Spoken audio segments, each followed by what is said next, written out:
tonight on It's Culture. Drake, what are you doing, man? Seriously? You really that mad and that pissed off about Not Like Us that you filing lawsuits? Let's talk about it.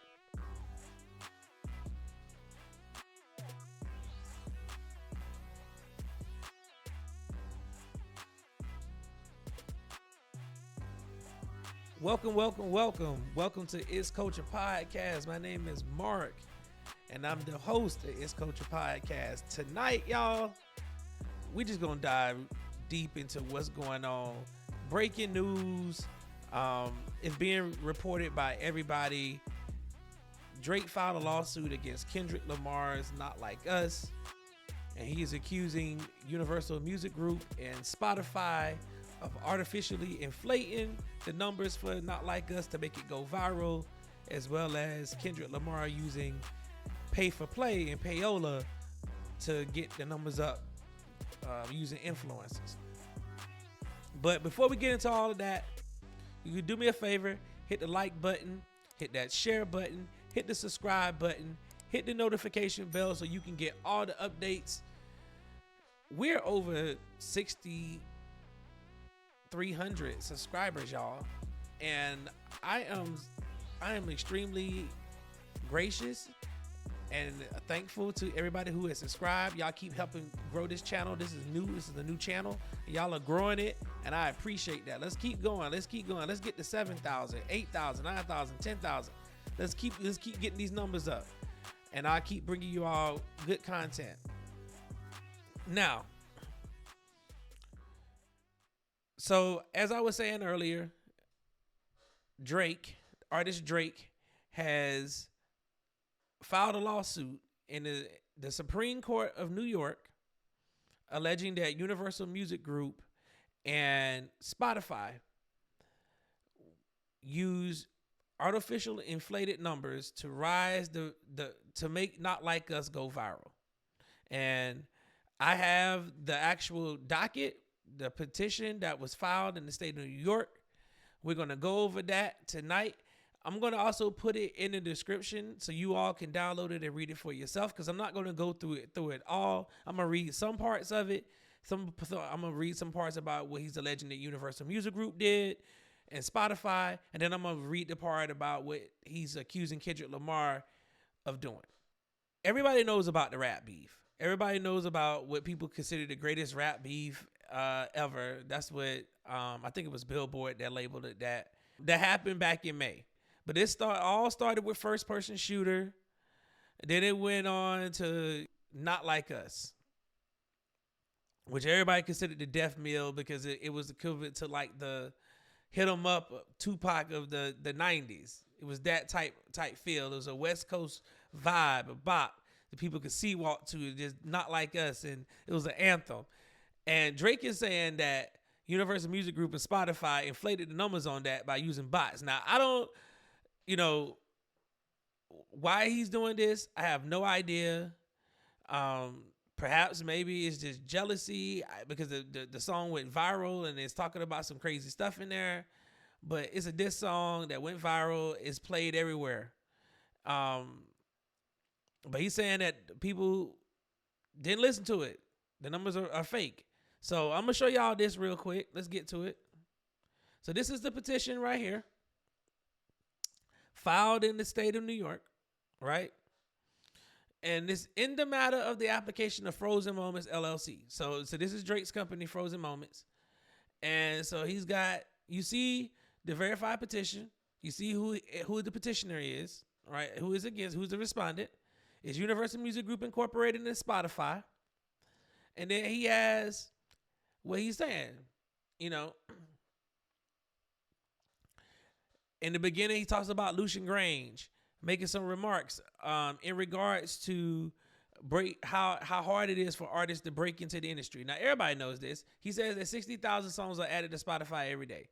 Everybody is loading up music. So it's kind of making the music industry is saturating the market with music. So you don't have to be signed to a label no more to get your music out there, because there's all these other avenues to getting your music out. And Spotify is one of them. You use one of those companies that they have out here that distribute your music online and put it on everything, and you know, and you get your music out there.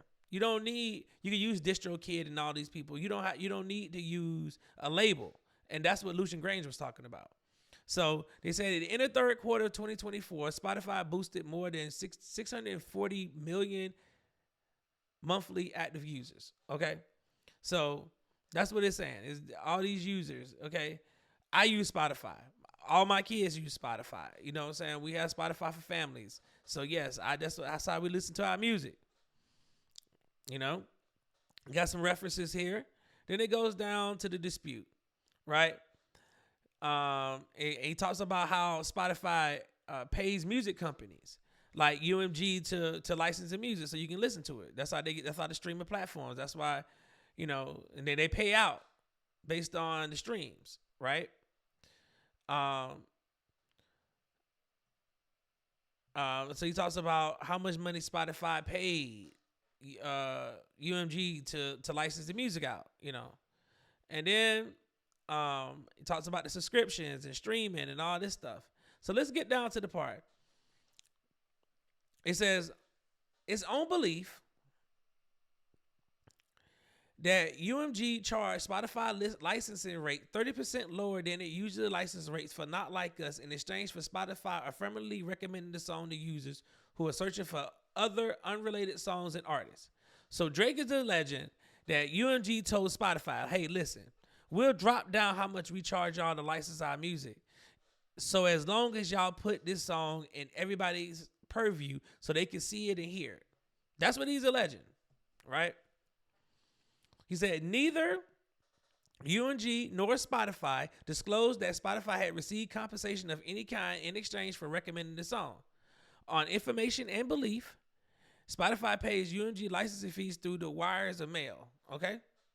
And then he's saying, in number 8 right here, UMG directly or through Interscope also conspired with and paid currently unknown parties to use bots to artificially inflate the spread of Not Like Us and deceive consumers into believing the song was more popular than it really was in reality. Okay? Bots are software programs designed to mimic human behavior to appear to be real social media accounts. He's alleging that one individual unknown to the petitioner revealed publicly on a popular podcast that Kendrick Lamar Duckworth's label, Interscope, paid him via third parties to use bots to achieve 30 million streams on Spotify in the first days of the release of Not Like Us, with the goal of jumpstarting the song's spread and turning it into a crazy hit on the platform. And then he talks about some payments. It was a wire payment made from an affiliate. It was $2,500. Then he's supposed to get promised another one and a percentage of the song after the initial push. That's what he's alleging.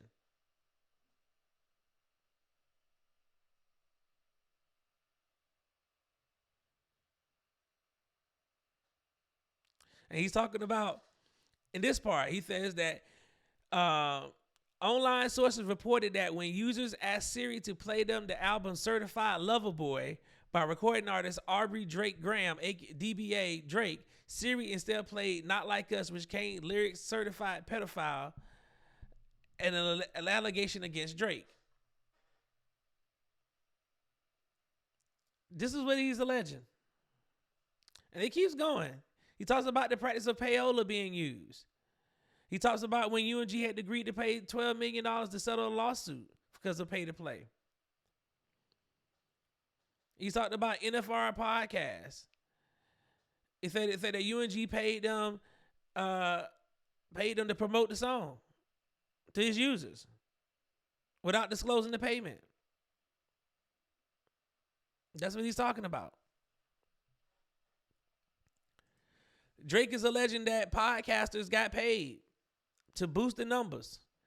That all this happened. Not Like Us. These people got paid to influence. This is what he's saying. And they got paid to publish podcast episodes, tweets, all this stuff. This is what they did to get the song out. This is what Drake is alleging that everybody did.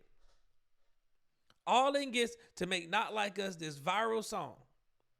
So everybody who listened to it, everybody that's online that's dancing to it, every entity that is playing Not Like Us right now, it has been for over the last 6 months. People were getting paid to play to boost this song to make it go viral. So over the first days, now mind you, now when Kendrick dropped this song, everybody knew the song came out. So this song came out on Saturday night, May 4th. The whole world was into this beef. We were listening, ready for the next song to drop. You had Beat the Grams drop. And then, he dropped Not Like Us right behind it. But Meet the Grams had came out. And they dropped Not Like Us. Everybody was up already. Everybody was out. I remember when the song dropped because I was with my homeboy celebrating his son's graduation. We was at his son's graduation party from college. His son had just graduated. So we was at his graduation party. When the song dropped, we put it on the radio at the party. Had the DJ play it at the party. And we were like, yo, and everybody started listening to it. That's when everybody's online talking about it. So how did payola come into play? Are you saying that the numbers that happened in the days leading after that people just were just getting it? And you're saying that UNG, he's saying that they had things where they have a policy where you would, if we use content from an artist, they put UNG puts the restrictions on YouTube so they keep it, call it whitelisting the song basically. So he's saying that they did that. They took it off to make further incentivize the influencers to spread the song. So they took away, he's saying, they took away all the restrictions on the song. So the influencers online can make money off of it. But people react anyway. That's what don't make any sense about this, man. This is just bad for the industry altogether. Like, one song got you in your feelings so much that you ready to try to destroy the industry behind it because you just can't believe that this song did what it did. It couldn't have done those numbers because you like you butthurt or something, bro. Like, for real. Like, this is some Karen behavior, bro. This is some Karen behavior. I've never seen nobody take a loss in a rap beef this hard instead of going back into the booth and continue with your career. Now you want to file lawsuits because there's no way this song could have did what it did. The song went viral because it has a viral beat. It's a West Coast banger. That's what it is, man. That's what it is. There's nothing else to this. And UMG has come out. They made a statement. They categorically denied all of this in this lawsuit. I can't believe that this even came out and he actually did this. But we're going to keep, I'm going to keep y'all abreast of what's going on with this case as it unfolds. But I thought I'd bring this to y'all tonight. Like I said, I'm going to put the link to this actual lawsuit so y'all can go read it because it's long. It's 17 pages. So there's a lot of stuff in there, and he's alleging, and so we'll see. He's alleging a lot of stuff in here. So to me, it seemed like he butthurt. But y'all let me know in the chat what y'all think after y'all read it. Until next time, Culture Nation, let's keep it culture.